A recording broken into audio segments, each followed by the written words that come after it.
आगे बढ़ेंगे नाज़रीन।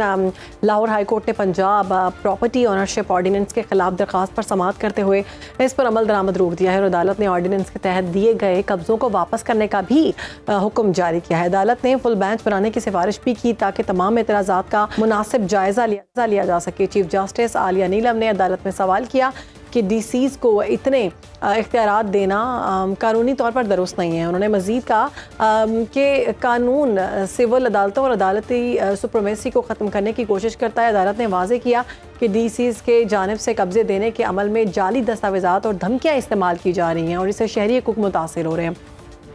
इसके साथ ही चीफ जस्टिस ने इंतबाह किया कि अगर ये सिलसिला जारी रहा तो कल को कोई भी शहरी अपने घर से महरूम हो सकता है और इसके पास अपील का कोई रास्ता नहीं होगा। चीफ जस्टिस ने मजीद कहा कि जो पटवारी और कमेटी मेंबरान कब्ज़ों के लिए इख्तियारात इस्तेमाल करते हैं वो मुस्तकबिल में कब्ज़ा ग्रुप्स के साथ मिलकर गैर कानूनी फ़ायदा उठा सकते हैं। अदालत ने सरकारी वकील से वजाहत तलब की और कहा कि हज़ारों केसेस में डीसीज़ ने अपराध का गलत इस्तेमाल किया है। इसी पर बात करेंगे। हमें ज्वाइन किया है बैरिस्टर वकास अबरेज़ खान साहब ने, जो कि माहिर कानून है। बहुत शुक्रिया बैरिस्टर साहब प्रोग्राम में वक्त देने के लिए। ये जो गुफ्तगू की गई है चीफ जस्टिस की जानिब से, अब क्या समझते हैं कितनी ज़रूरी थी? और डीसीज़ के मामला में हम देख रहे थे वाकई लोगों के साथ मामला ख़राब हो रहे थे, लोग खुद से पैसे देकर लोगों की ज़मीनें हथिया रहे थे। अब इससे मामला बेहतर होंगे? देखिए जी, इस सिक्के के दो पहलू हैं। नंबर वन तो ये कि वो गरीब, वो यतीम, वो हारी, वो किसान, वो बेवा औरत जिसके पास कोर्ट में जाने के लिए पैसे नहीं थे, वकील हायर करने की फीस नहीं थी, क्लर्क्स को देने के लिए पैसे नहीं थे, वो सेक्शन 7 के तहत एक सिंपल एप्लीकेशन लिखती थी। अगर एप्लीकेशन भी नहीं लिखती थी तो डीसी के सामने पेश होकर अपना मलकीती सबूत पेश करती थी कि मैं इस प्रॉपर्टी की ऑनर हूँ या ऑनर हूँ और मेरे साथ बड़ी ज्यादती की जा रही है, कब्जा माफिया या कब्जा ग्रुप मेरी प्रॉपर्टी पे कब्जा करके बैठे हैं। There and then they have to decide, जो कि डिस्ट्रिक्ट रेजुलेशन कमेटी बनाई गई थी डीआरसी, जिसकी सरबराही डिप्टी कमिश्नर करता था। उसके साथ डिस्ट्रिक्ट पुलिस ऑफिसर है, एडीसीआर है, एसी है, कंसर्न डीएसपी है, नीचे रेलिवेंट पुलिस स्टेशन है, वो सब मिलके उसका कब्जा वागुजार करवाएंगे। किस चीज को देखने के बाद? मलकियती सबूत देखने के बाद, टाइटल ऑफ ओनरशिप देखने के बाद, म्यूटेशन देखने के बाद या रजिस्ट्री देखने के बाद। अगर वो जो कब्जा वागुजार करवाया गया, छुड़वाया गया और जिस शख्स को दखल दिलवाया गया वो गलत है, तो उसके ऊपर एक चेक एंड बैलेंस का सिस्टम था कि हाई कोर्ट का जो ट्रिब्यूनल था वो उसको सर्टेन करेगा। और वो हाई कोर्ट का के लेवल पे जो ट्रिब्यूनल, स्पेशल ट्रिब्यूनल बनाया गया था, वो हाई कोर्ट के रिटायर्ड जजेस पे मुश्तमिल होगा। लिहाजा ये कहना कि डीसी साहिबान को या डीआरसी को बेहंगम हथियारा दे दिए या लामहदूद हथियारा दे दिए गए, वो क्यों दिए गए? क्योंकि हमने गुज़िश्ता 70 सालों के अंदर जो कब्जे के केसेस हैं उसमें हम ये देखते थे कि दादे का इंसाफ पोते को मिलता है, बाप का इंसाफ बेटे को मिलता है, फिर कचहरी के अंदर वकला साहिबान की फीसें, क्लर्क्स की फीसें, अदालतों के चक्कर, फिर जजमेंट्स डेट पे डेट, तारीख पे तारीख। बैरिस्टर साहब ये कहिएगा कि अब जो केसेस हो गए हुए थे, जिन पे फैसले हुए थे, उनकी क्या कानूनी हैसियत होगी?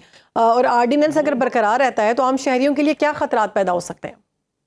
देखिए जी, अगर ऑर्डिनेंस बरकरार रहता है तो इससे एक शहरियों को खतरा तो बरकरार नहीं हो सकते। मेरे ख्याल में उनके लिए एक सहूलियत ही। अच्छा, दूसरा जो एस्पेक्ट है इसी फैसले का जो आपने कहा, अब राइट नो जो ये ऑर्डिनेंस को सस्पेंड तो कर दिया गया, लेकिन शायद अगर जब तक ये ऑर्डिनेंस स्ट्राइक डाउन या डिस्पैल नहीं होता तब तक ये फैसले इंटेक्टेड रहेंगे। और हाई कोर्ट जो है, हाई कोर्ट की चीफ जस्टिस जो है वो सिर्फ सिर्फ ये कर सकती है कि वक्ती तौर पे इसे सस्पेंड कर सकती है।